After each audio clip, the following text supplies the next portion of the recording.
வணக்கம். நாம் இன்று மூவேந்தர் காப்பியம் என்ற உரைநடை பகுதியை பார்க்க போகிறோம். சேர, சோழ, பாண்டிய மூவேந்தர்களின் நாட்டு பகுதிகளை இணைத்து இயற்றப்பட்ட சிலப்பதிகாரத்தை படிக்க தொடங்கும் போதே அது நம் உள்ளத்தை கவர்கின்றது. ஆசிரியர் இளங்கோவடிகள் தொடங்கியிருக்கும் முறைதான் இதற்கு காரணம். பெரும்பாலான காவியங்கள் எடுத்தவுடன் கதையை தொடங்குவதில்லை. காவிய புலவர்கள் கடவுள் வாழ்த்து, நாட்டுப்படலம், நகரப்படலம், ஆற்றுப்படலம் என்று அடி போட்டு கொண்டுதான் நூலை பாடத் தொடங்குவார்கள். எடுத்தவுடன் கதையை தொடங்குவது, இடையிடையே இயற்கை வர்ணனைகளையும் அறநெறிகளையும் அமைத்து காட்டுவது, இந்த முறையில் எழுதப்படும் நூல்கள்தாம் கற்போர் உள்ளத்தை கவரும். இம்முறையில் எழுதப்படுவதே சிறந்ததாக கருதப்படுகின்றது. சிலப்பதிகாரம் இந்த முறையிலேதான் எழுதப்பட்டிருக்கின்றது. சந்திரன், சூரியன், மழை, பூம்புகார் ஆகிய நான்கனையும் வாழ்த்திய பின் கதை தொடங்கிவிடுகின்றது. இடையே நகர சிறப்பு, நாட்டு பெருமை, ஆற்றுச் சிறப்பு முதலியவைகள் அமைந்திருக்கின்றன. மணிமேகலையும் எடுத்த எடுப்பிலேயே கதையை தான் தொடங்குகின்றது. கதையை எப்படி எழுத தொடங்குவது என்பதற்கு சிலப்பதிகாரம் ஒரு வழிகாட்டியாக காட்சியளிக்கின்றது. புகார் காண்டம். சோழ நாட்டின் தலைநகரம் காவேரி பூம்பட்டினம். இதற்கு புகார் என்றும் மற்றொரு பெயர் உண்டு. இந்நகரில் வாழ்ந்த வணிகருள் முப்பிரிவினர் இருந்தனர். அவர்கள் இப்பர், கவிப்பர், பெருங்குடியர் என்போர். மாசாத்துவான் என்னும் வணிகன் பெருங்குடியர் மரபிலேயே பிறந்தவன். மாநாய்க்கன் என்பவனும் அம்மரபிலேயே தோன்றியவன். இருவரும் பெருஞ்செல்வம் படைத்தவர்கள்.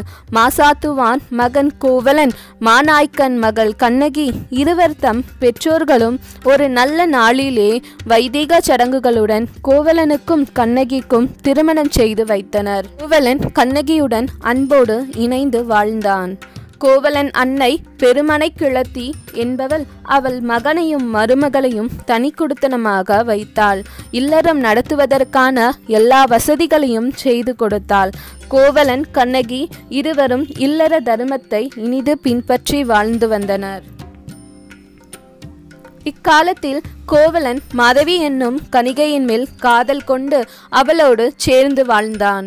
கண்ணகி கோவலன் பிரிவால் வருந்தினாள். ஆயினும் அவள் தன் துயரத்தை பிறர் அறியாதவாறு பொறுத்திருந்தாள்.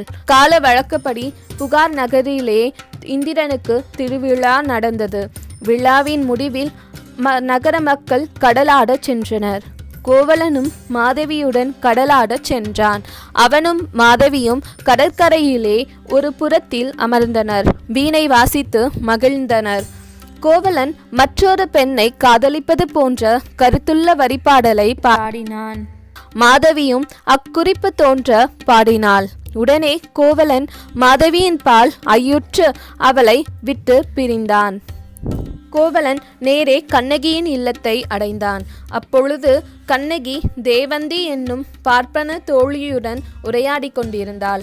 அவள் கோவலனை வரவேற்றாள். கோவலன் கண்ணகியின் உடல் சோர்வையும் உள்ள துயரையும் உணர்ந்தான். தன் தீச்செயல் குறித்து வருந்தினான். என் முன்னோர் ஈட்டிய செல்வங்களையெல்லாம் இழந்தேன். இச்செய்கையால் வெட்கமடைகின்றேன் என்றான். மாதவிக்கு கொடுக்க பொருள் இல்லாமையால் தான் இவ்வாறு கூறுகின்றான் என்று எண்ணினாள் கண்ணகி. அவள், என்னிடம் 2 சிலம்புகள் இருக்கின்றன, அவற்றை கொள்க என்றாள். மதுரைக்கு சென்று இச்சிலம்பை முதலாக வைத்து கொண்டு வணிகம் செய்ய எண்ணினேன். நீயும் உடன் வருக என்றான் கோவலன். கண்ணகியும் உடன்பட்டாள். கோவலன் அன்று இரவின் கடையாமத்திலேயே கண்ணகியுடன் புறப்பட்டான். ஒருவரும் காணாதபடி காவேரியின் வடகரை வழியே மேற்கே சென்றான். ஒரு பூஞ்சோலையை அடைந்தான். அங்கே தவம் புரிந்து கொண்டிருந்த தவசியான கவுந்தியடிகளை கண்டான். அவளும் மதுரைக்கு வருவதாக உரைத்தாள். அவர்களுடன் புறப்பட்டாள். காவேரியின் தென்கரையை அடைந்து ஒரு சோலையிலே தங்கியிருந்தனர். அங்கிருந்து மூவரும் உறையூருக்கு சென்றனர். இதுவே புகார் காண்டத்தில் கூறப்படும் கதையாகும். மதுரை காண்டம். கோவலன், கண்ணகி, கவுந்தியடிகள் மூவரும் உறையூரிலேயே ஒரு நாள் தங்கியிருந்தனர். அடுத்த நாள் காலையில் புறப்பட்டு சிறிது தொலைவு நடந்தனர். ஓர் அந்தணனால் மதுரைக்கு போகும் வழியை அறிந்து மேலும் நடந்து சென்றனர். அப்பொழுது ஒரு நாள் காலையில் கோவலன் குளத்தில் குளிக்கப் போகும்போது கௌஷிகன் என்னும் அந்தணனை கண்டான்.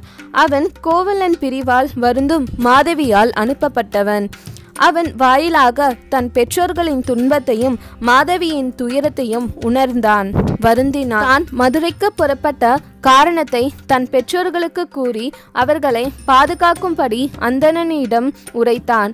அவனை பூம்புகாருக்கு அனுப்பிவிட்டான். பின்னர் கோவலன் கண்ணகி கவுந்தியடிகளுடன் புறப்பட்டான். வழியிலேயே கண்ட பாணர்களால் மதுரைக்கு செல்லும் வழியின் தூரத்தை அறிந்தான். வையை ஆற்றை அடைந்தான். தெப்பத்தால் வையையை கடந்தான். மதுரையின் புறத்தில் உள்ள முனிவர் இருக்கையை அடைந்து அங்கே தங்கினான்.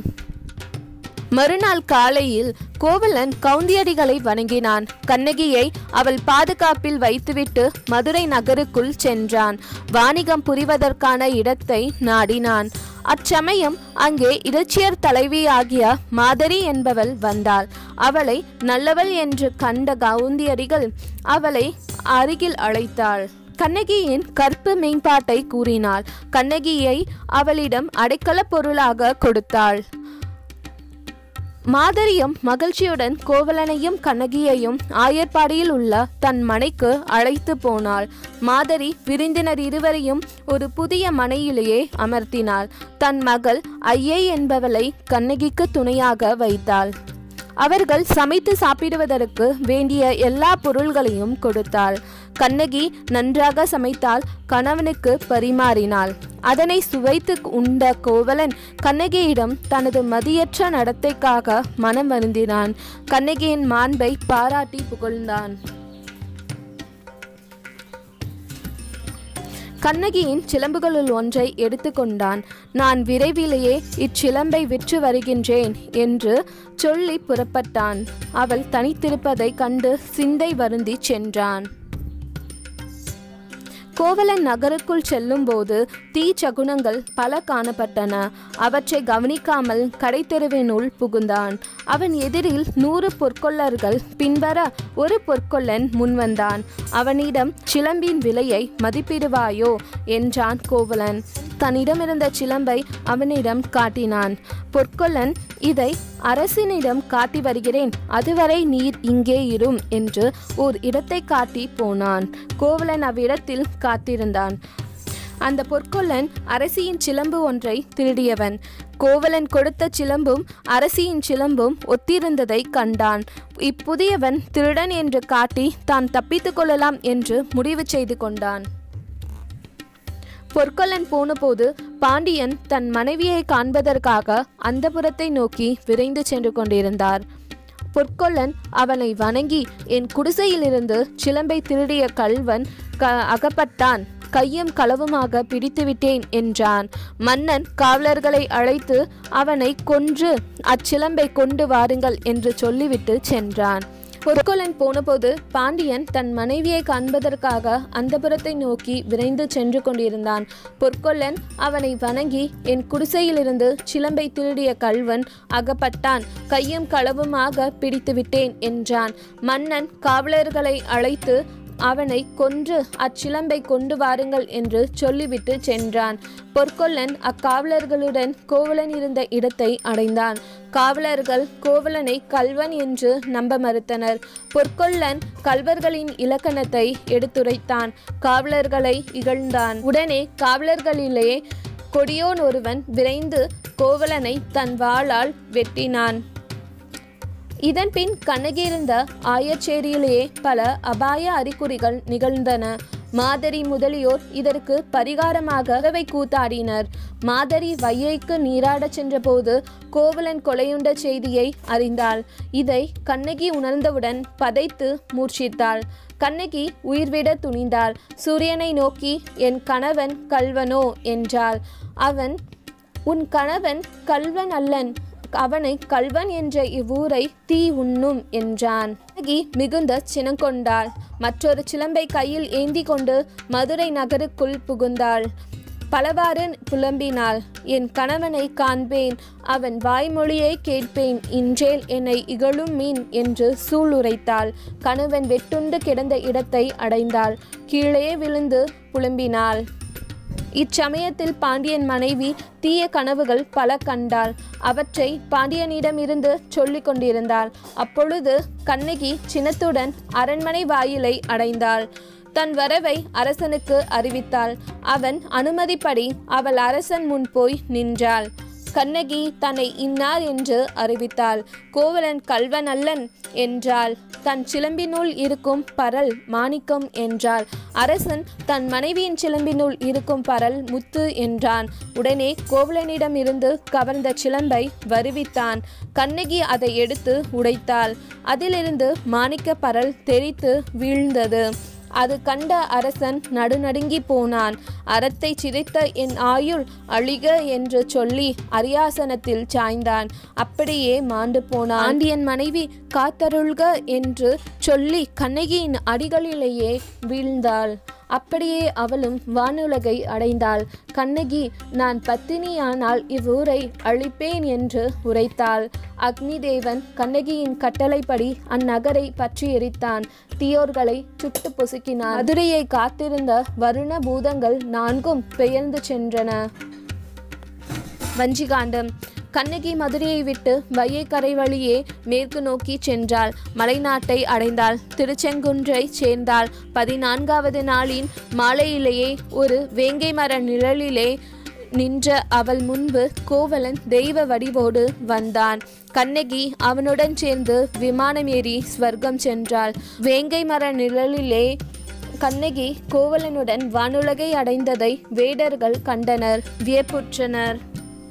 தங்கள் குறிஞ்சிலேயே ஒரு குரவை கூத்து நடத்தினர். அப்பொழுது பெரியாற்றங்கரையிலேயே சேரன் செங்குட்டுவன் வந்து தங்கியிருந்தான். அவன் மனைவி வேண்மாள், இளவல், இளங்கோ அடிகள் ஏனைய பரிவாரங்களும் அவனுடன் வந்திருந்தனர். குறவர்கள் காணிக்கை பொருள்களுடன் சென்றனர். தங்கள் மன்னன் செங்குட்டுவனை கண்டனர். தாங்கள் பார்த்த அதிசயத்தை அவனிடம் உரைத்தனர். வேந்தனும் வியப்புற்றான். அப்பொழுது அங்கு வந்த மதுரை தமிழாசிரியர் சீத்தலை சாத்தனார் கண்ணகியின் வரலாற்றை உரைத்தார். செங்குட்டுவன் தன் மனைவியின் விருப்பப்படி கண்ணகிக்கு சிலை நாட்டி கோயில் எடுத்து விழா செய்ய விளைந்தான்.